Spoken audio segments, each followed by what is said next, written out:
Anak-anak, marilah kita lanjutkan tadi sampai pada sistem sosial budaya yang Ibu putus ya. Dalam sistem sosial budaya di negara kita ini, antara lain yang akan kita bahas, satu yaitu sistem agama, kepercayaan atau religi atau upacara keagamaan. Yang kedua, sistem masyarakat atau organisasi kemasyarakatan. Yang ketiga, sistem pengetahuan. Sistem pengetahuan. Yang keempat, yaitu tentang bahasa, 5 mata pencaharian. Yang keenam, sistem teknologi dan peralatan. Yang ketujuh, yaitu kesenian. Sekarang kita pelajari satu persatu, yaitu yang pertama tadi, yaitu tentang sistem agama.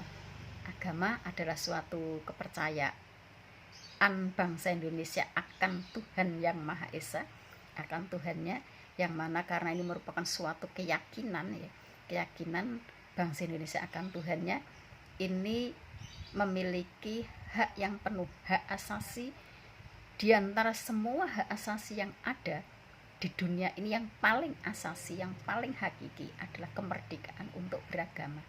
Jadi ini tidak boleh dipaksakan sama sekali. Ya, tidak boleh dipaksakan sama sekali, karena ini hubungannya dengan keyakinan manusia dengan Tuhan. Kemudian sekarang dalam sistem masyarakat, di negara kita dalam sistem masyarakat ada organisasi kemasyarakatan yang namanya ormas kalau disingkat.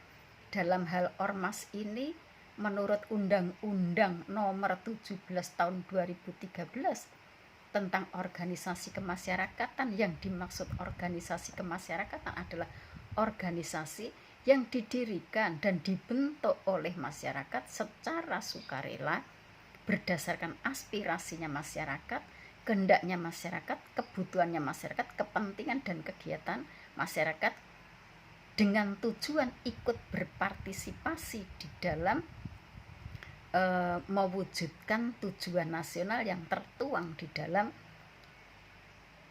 dalam pembukaan Undang Dasar Negara Republik Indonesia tahun 1945 alinea yang keempat. Untuk mewujudkan tujuan negara kita, dibentuklah suatu organisasi masyarakat. Singkatnya saja, organisasi yang dibuat oleh masyarakat sendiri berdasarkan keinginannya masyarakat, kebutuhannya masyarakat, dan ini diperuntukkan untuk membantu negara dalam rangka untuk mewujudkan tujuan nasional. Organisasi masyarakat, anak-anak tahu apa contohnya organisasi masyarakat yang ada? Organisasi masyarakat ada Karang Taruna misalnya, itu untuk anak-anak muda itu ya. Misalnya ada LSN, organisasi tentang keamanan lingkungan, di bab yang dulu saya sampaikan. Kalau yang terkenal di Bali itu kan Pecalang itu ya, organisasi tentang pertanian lah, itu tentang subak gitu dan lain sebagainya. Anak-anak, sekarang kita masuk ke yang ketiga, yaitu sistem pengetahuan. Anak-anak, dalam hal pengetahuan ini adalah merupakan kunci berkembangnya suatu peradaban. Jadi peradaban di suatu dunia ini akan bisa sukses, akan bisa berubah selama orang memiliki suatu pengetahuan. Karena dengan pengetahuan itu akan bisa menjadikan, kalau itu kuasai, akan bisa menjadikan apa yang kita inginkan itu nanti akan tercapai. Ya, kalau zaman dulu kan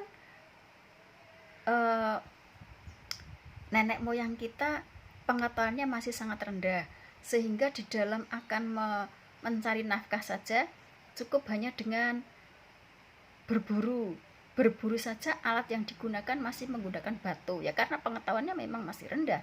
Tetapi setelah berpikir kan akhirnya sekarang bisa melahirkan senjata dan lain sebagainya gitu. Bisa senapan, bisa tombak dan lain-lainnya. Belum lagi dalam bidang teknologi komunikasi ya. Sekarang ini sangat mudahnya gitu ya, menjadikan dunia seakan-akan tidak ada batasnya.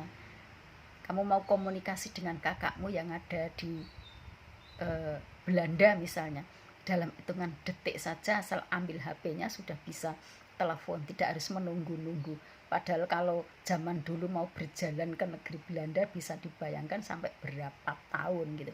Ini suatu contoh anak-anak. Jadi sistem pengetahuan merupakan kunci berkembangnya suatu peradaban. Semakin mudah manusia menguasai alam, semakin canggih manusia memanfaatkan alam.